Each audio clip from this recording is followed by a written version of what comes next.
Dal 1° luglio la Croazia entra nell'Unione Europea e spariglia le carte riguardo i piani di crescita dei porti sull'Adriatico. Non se ne preoccupa il governatore del Veneto Luca Zaia, che è intervenuto oggi alla Marittima in occasione dell'apertura dell'anno portuale a Venezia. Ha parlato di strategie comuni tra i porti.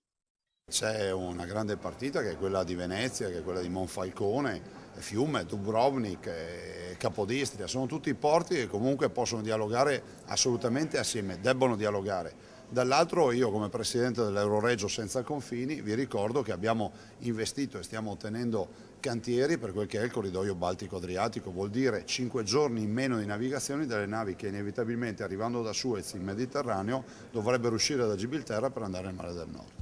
C'è però una preoccupazione che affligge Luca Zaia a proposito dell'ingresso della Croazia e riguarda le spiagge venete e la concorrenza che potrebbe nascere tra i lavoratori locali e transfrontalieri. E a questo proposito Luca Zaia chiede un intervento del governo Letta.